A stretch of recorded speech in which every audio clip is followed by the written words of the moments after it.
Halo, Assalamualaikum warahmatullahi wabarakatuh. Berjumpa lagi dengan channel saya Dadi Seudi. Gimana kabarnya teman-teman hari ini? Semakin baik, dan semakin sangat baik. Itu yang saya harapkan kepada teman-teman. Mudah-mudahan pada pagi hari ini sudah bisa merubah pola pikir teman-teman, sudah bisa merubah aktivitas teman-teman, sudah bisa merubah gaya hidup teman-teman. Ya, yang tadinya mungkin masih ada di rumah, tidak kemana-mana. Nah, sekarang mudah-mudahan sudah bisa keluar dari hal seperti itu ya, dan menjadi pribadi yang lebih baik. Teman-teman, kali ini saya akan ngomongin kita harus belajar berbohong pada diri kita untuk penderitaan anxiety dan GERD ini. Dimana teman-teman, bahwa kita tahu penderitaan anxiety dan GERD itu banyak sekali sensasinya gitu kan. Tidak terdetek berapa ribu sensasi yang hadir di dalam penderita anxiety dan GERD itu ya. Kenapa demikian teman-teman? Ya, karena mungkin sensasi itu muncul terus-terusan, tidak berhenti sampai di situ gitu. Nah, jadi kali ini saya akan ngomongin itu gitu. Jadi kita harus berbohong. Tapi berbohongnya seperti apa? Ya, tapi subscribe dulu ya channel saya.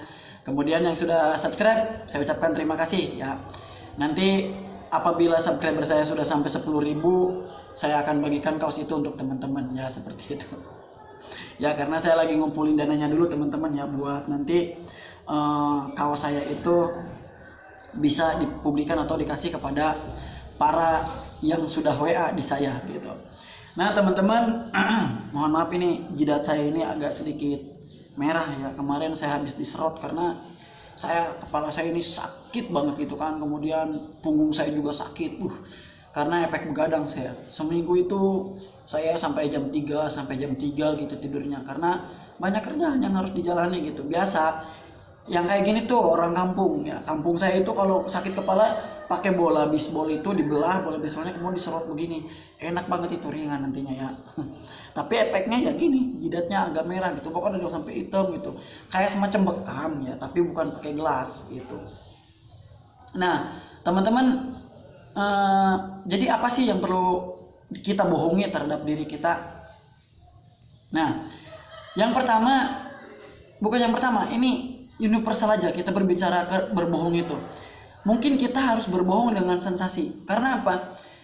Orang lain melihat fisik kita itu sehat loh. Orang lain melihat kita itu tidak berpenyakitan gitu.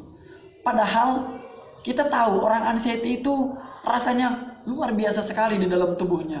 Mereka, orang yang tidak anxiety, tidak GERD itu tidak mengerti dengan keadaan ataupun apa yang dirasa oleh kita. Secara kasat mata, kita itu sehat teman-teman, tidak ada kelainan gitu kan dalam diri kita gitu kan. Mulai dari tampilan tubuh, kemudian fisik kita, oke gitu kan. Kemudian ya pokoknya segala-galanya kita dilihatnya itu sehat gitu kan, fisik kita. Nah, dari sinilah kita harus bisa berbohong pada diri kita. Kenapa? Misalkan ada sensasi yang muncul pada diri kita, kita harus bisa berbohong dong. Harus siap gitu kan. Ada sensasi yang muncul. Contoh, kemarin malam teman-teman saya nih ngomong jujur ya. Kemarin malam saya terjadi lagi panic attack gitu kan.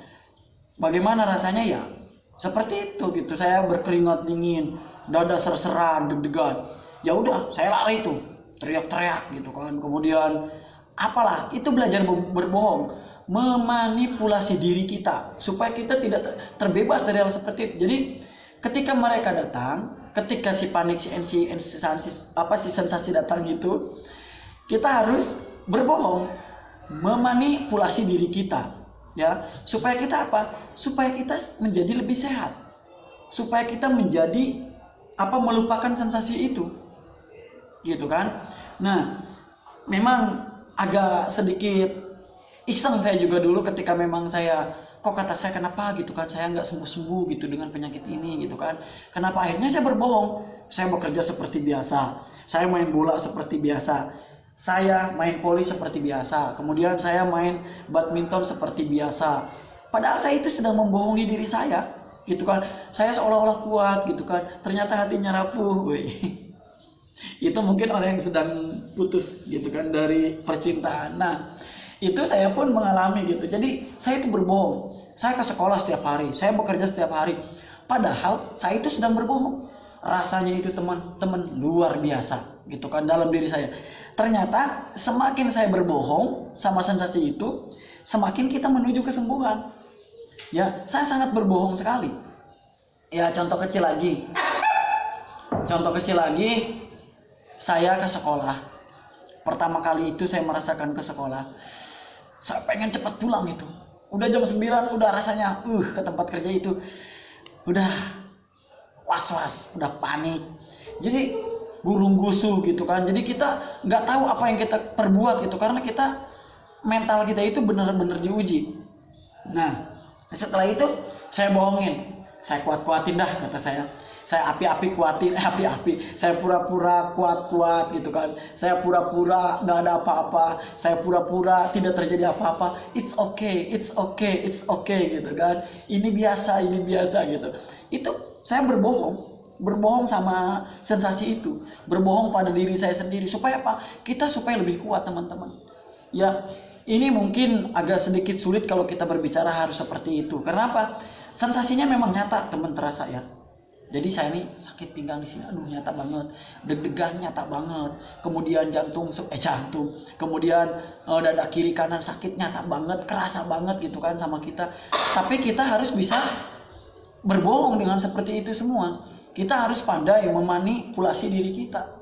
Jadi biarkan aja itu sensasi, istilahnya nyambutlah ke diri kita, datang ke diri kita, tapi kita ya cuekan saja gitu kan. Kita biarkan saja, ya seperti itu. Nah, saya harap sih teman-teman sudah bisa gitu kan melakukan seperti ini. Jadi nanti ada beberapa materi yang akan saya bahas juga ke depannya dari beberapa subscriber saya yang ingin katanya untuk memberikan materi. Ya kata saya silahkan gitu kan, apa yang ingin subscriber saya ini tuangkan ke dalam materinya nanti saya akan buat gitu ya, seperti yoga, kemudian badan lemas dan dingin, itu saya sudah saya berikan kepada teman-teman. Karena apa? Kemudian ya saya juga saya sangat ikut bersama teman-teman gitu, bagaimana caranya teman-teman sudah bisa keluar seperti ini ya, seperti itu. Jadi teman-teman, hari ini kegiatannya saya keluar gitu, ada sedikit kumpulan dan harus memakai dasi.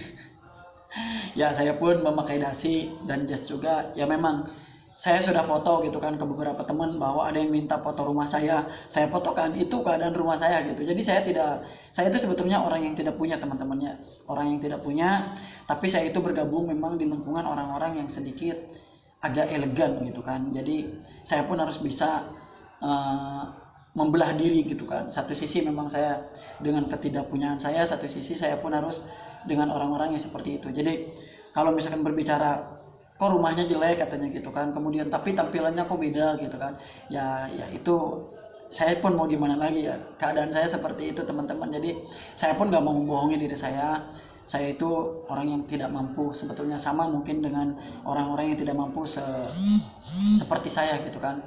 Tapi saya harapkan kepada teman-teman jangan memandang seperti itunya, kita berjuang ke depan. Kemudian kita juga harus sembuh, saya juga harus kerja. Itu yang membuat saya untuk semangat lebih sembuh lagi. Akhirnya saya pun menuju fase kesembuhan seperti ini gitu kan. Oke, itu saja. Salam sembuh dari saya, dari Hundi, penderita asam lambung, GERD dan anxiety.